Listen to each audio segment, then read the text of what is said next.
Pag natumal ko, magdulala. Ano yung mga presyo? Presyo Karne. Yung karne po natin ngayon, 280. Paano po kayo naapektuhan kapag nagtataas po yung mga presyo ng bilihin? Siyempre, yung mga binibili ko konti. Sa bawat bariyang iniaabot, bawat bahagi ng panindang binabawasan dahil sa hagupit ng inflasyon, may mga buhay na tahimik na natuturog sa hirap sa loob ng pamilihan. With every surge in the cost of living, a heavy truth lies hidden in every corner. Sa likod ng presyo, ano nga ba ang tunay na mukha ng hirap at sakripisyo ng mga manggagawa sa gitna ng inflation?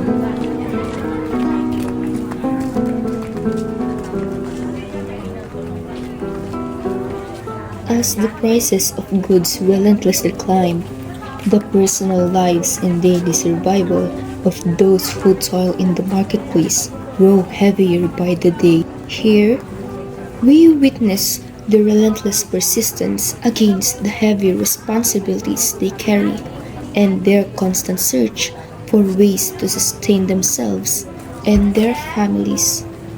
Kaya naman, ating alamin at pakinggan ang mismong kwento mula sa kanila. Magkano po sa Sa akin ito, ako yung owner nito.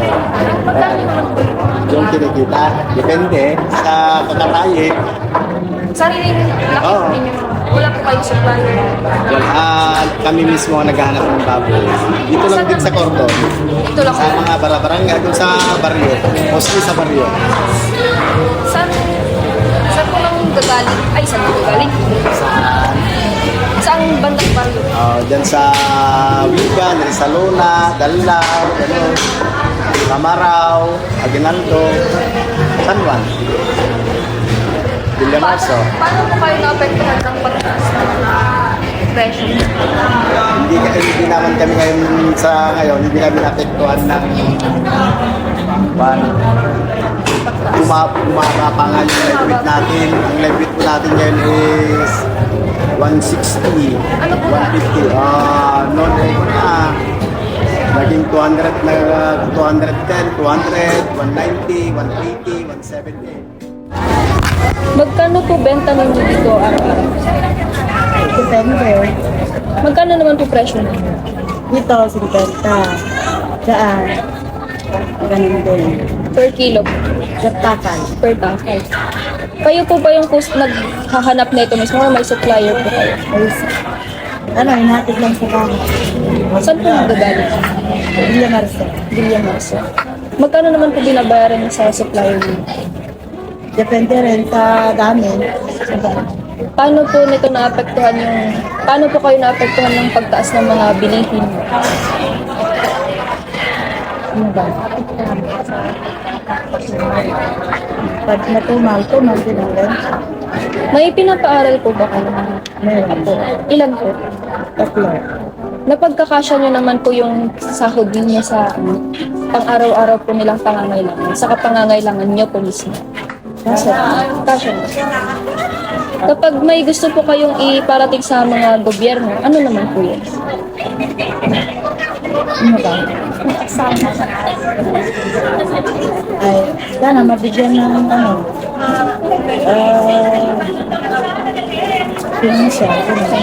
Financial help. dagdag puhunan. Magkano po yung kita ninyo dito araw-araw?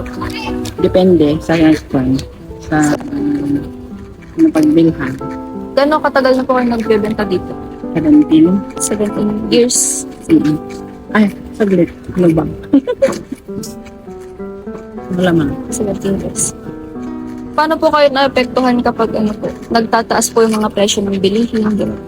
Siyempre, yung mga binibili ko konti. O konti. Nagtataas din po kayo ng presyo kapag. Of course, kasi mataas na ang binibili. May supplier po ba kayo ng mga bili? Yes. Saan nyo po binibili? Sa mga ahente. Po? Sa mga ahente. Iba-ibang ahente. Paano nyo naman po napagkakasya yung sahod niyo sa pang-araw-araw na pagbubuhay niyo po? Sahod. Ay, yung kita po ninyo. Ay, yung kita. Pinagkakasya na lang Kasi may estudyante naman. May estudyante. Kasya naman. Okay naman. Kung may gusto po kayong iparating sa mga gobyerno po natin, ano po nang gusto nyong sabihin? Tutukan yung mga presyo. Kasi nagtataas na. Tapos, kawawa rin yung mga bumibili. Kulang ang budget nila. Sa kabila ng lahat ng patong-patong na pagsubok, patuloy pa ring bumabangon ang ating mga kababayan araw-araw. Ang bawat pawis at sakripisyo ng mga tindero at manggagawa ay patunay ng kanilang walang katulad na tatag at pagmamahal sa pamilya.